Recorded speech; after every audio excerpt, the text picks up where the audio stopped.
муҳориба дар вазни сабук байни Тони Фергюсон бо рекорди 25.6 ва Майкл Чендлер бо рекорди 22.7 дар коркар қарор дорад ва бояд ки рӯзи 8 май дар турнири UFC 274 баргузор гардад.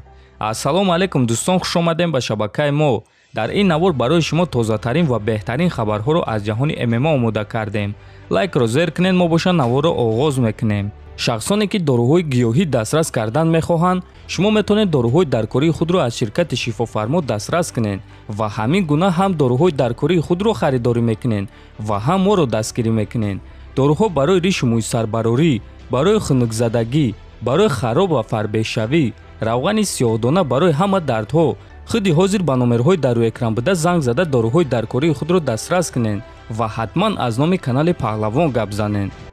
Президенти Eagle FC Шамил Завуров саҳнаи муҳорибаи унвонӣ дар вазни миёна байни чемпион Фаридун Одилов ва Довталаб Александр Шлименкоро эълон кард.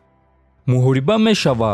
мо мефаҳмем ки Шлименко осеби кӯҳна дорад ки ӯро азоб медиҳад, аммо ӯ ба ҳар ҳол омода шуда истодааст. мо розигиро дорем ва муҳорибаи Шлименко зидди Одилов рӯзи 1 апрел дар шаҳри Сочи баргузор мегардад. Шлименко барои ҷанг омода аст. ӯ интервю дод ва дар он гуфт ки осеби кӯҳна дорад. баъди ин суханҳо мо бо ӯ ба алоқа баромадем ва ӯ гуфт ки маслиҳат ҳамон маслиҳат аст ва ман тайёрам, гуфтааст Завуров.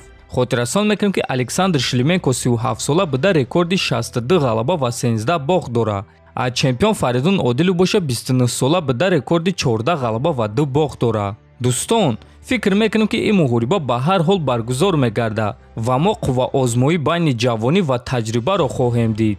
ба фикри шумо дӯстон, дар ин муҳориба кӣ ғалаба ба даст оварда метавонад? ҳатман фикротонро нависен. топови ҷангвари UFC Хорхе Масвидал боварӣ дорад ки агар Колби Ковингтонро шикаст диҳад, пас ӯ боз имконияти муҳорибаи унвонӣ пайдо карда метавонад. Ковингтон якум рақами рейтинг аст. барои ҳамин бояд ки бо ин чиз ягон кор кард. дуруст, дар ин рейтингҳо бисёр хатогиҳо ҳаст, аммо ӯ дар ҳақиқат дар он ҷо дар ҷои якум қарор дорад ва бо ин чиз баҳс карда намешавад. агар ки ман ҷои ӯро гирам, пас маро рад карда намешавад. чизе ки бояд шава ҳамон мешавад, аммо ман камарбанд мехоҳам, гуфтааст Масвидал. хотиррасон мекунем ки муҳорибаи Хорхе Масвидал ва Колби Ковингтон аллакай рӯзи 5 март дар турнири UFC 272 баргузор мегардад ва муҳорибаи асосии турнир хоҳад шуд. чемпиони муваққатӣ вазни 61 килограмми UFC Пётр Ян нақшаи ҷангашро зидди чемпиони доимӣ Алҷемин Стерлинг баён кард. барои ман вазифаи асосии ин Стерлинг нест, барои ман охири ҳадаф аст, соҳиби камарбанди доимӣ шудан ва ба пеш ҳаракат кардан. ман нақшаи ӯро пачақ кардан, воқеӣ ӯро ба нокаут роӣ кардан ва ҳамаи саволҳоро маҳкам карданро дорам. ҳозир ман бояд фақат дар фикри муҳориба бошам ва ба муҳориба баромада кори худро ба анҷом расонам, гуфтааст Ян. хотиррасон мекунем ки муҳорибаи Пётр Ян ва Алҷемин Стерлинг рӯзи 9 апрел дар турнири UFC 273 баргузор мегардад ва бояд гуфт ки ин реванши онҳо хоҳад шуд. шаби гузашта байни чемпиони пешинаи UFC дар ду вазн Денел Карме ва ситораи UFC Ҳамзат Чимаев муноқиша шуд. ҳамаи кор аз суханҳои гуфтаи Карме оғоз шуд ки ӯ дар навори худ гуфт ки Ҳамзат Адисанияро шикаст дода наметавонад. ман проблемаро дар он дида истодаам ки Чимаев мешитобад ва дар ҳоле ки ӯ шитоб мекунад то ин ки Адисанияро ҳарчи зудтар шикаст диҳад, пас ҳамин гуна ӯ барои худ проблема месозад. ман намедонам ки оё Чимаев Адисанияро шикаст дода метавонад ё не, чунки ӯ аниқ аз Исраил хурдтар аст, аммо стили ӯ дар муҳориба зидди Адисания ба ӯ оромӣ дода наметавонад, гуфтааст Карме. ва дӯстон, ин суханҳои Денел Карме ба Ҳамзат маъқул нашуд ва ӯ ба Карме ҷавоби ғазабӣ дод. барои ту ва дастаи ту ин чиз метавонад ки проблема бошад, аммо на барои ман. агар ту фикр кунӣ ки ин чиз барои ман проблема шуда метавонад, пас ба ӯ иҷозат диҳем ки маро манъ кунад. медонӣ барои чӣ ман аз ту беҳтарам? барои он ки ман ту нестам, ман дигарам, навиштааст Чимаев дар ҷавоб.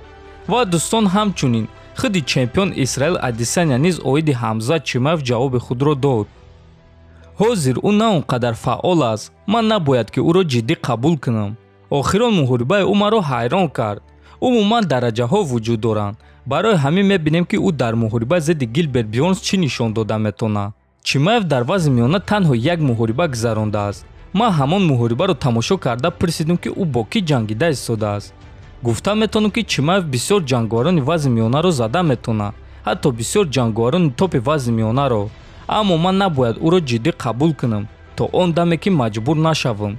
Ман ҳис карда истодаам, ки ин муҳориба ба монанди ташкил кардани муҳориба зидди Пауло Коста мешавад, гуфтааст Адесanya. Ва дӯстон, аз суханҳои Исраил Адесanya фаҳмида мешавад, ки ӯ Ҳамзатро рақиби ҷиддӣ намешуморад, чунки Ҳамзат ҳоло бо ҷанговарони топ ҷангидагӣ нест, аммо ӯро назорат карда истодааст, чунки муҳорибаи онҳо шояд ки дар оянда баргузор гардад. Масалан мегирем, агар Ҳамзат дар муҳориба зидди Камару Усман шикаст хӯрад, пас эҳтимоли калон аст, ки ӯ ба вазни миёна мебарояд, то ин ки барои камарбанди ин вазн муҳориба гузаронад. Умуман дӯстон, айни замон Ҳамзат Чимаев дар ҳақиқат ба монанди Конор Макгрегори пешина аст.